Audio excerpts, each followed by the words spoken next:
What's up, everyone? YuGiOh101 card review. Here to review Speedroid OMK gum.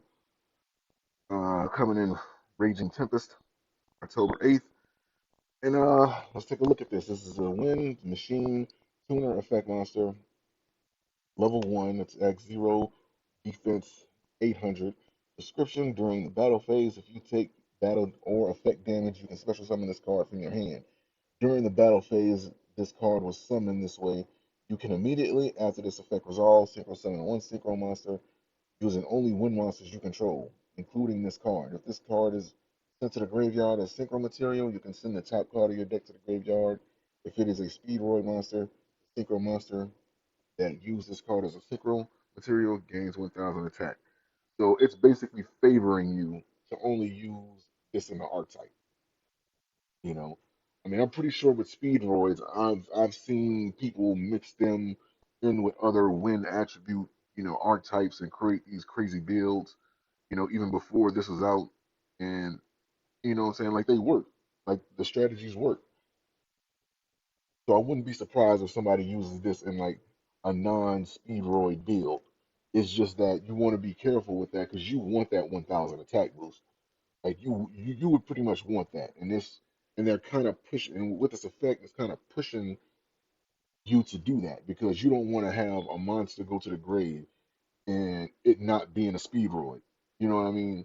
And so it kind of puts you in a position where it's like, okay, do I use this? Do I make my all my monsters speedroid monsters? Which of course they complement each other. You know what I mean? They're all a part of the same archetype. Um, and if you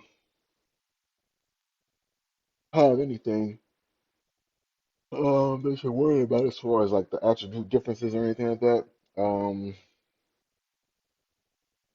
use what was the name of that trap card?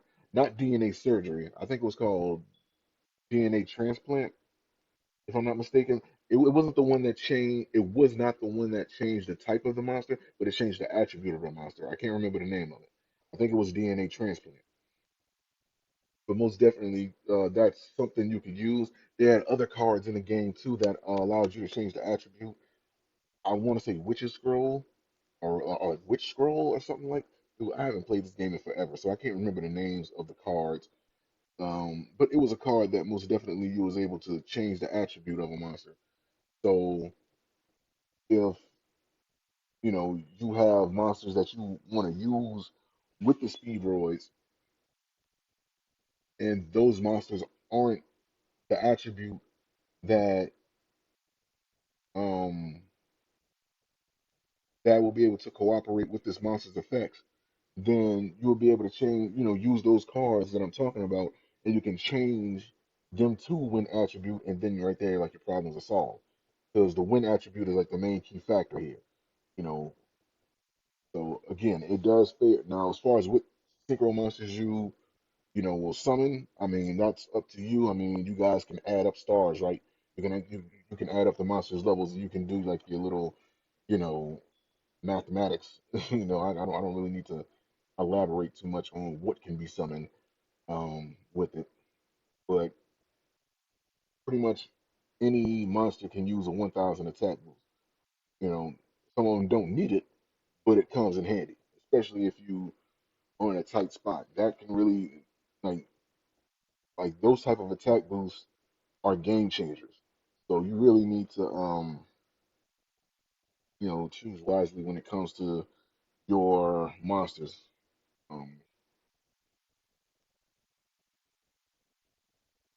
but yeah, the link to this card is going to be in the description. You guys can check it out, and I'll see you for the next card review. Peace.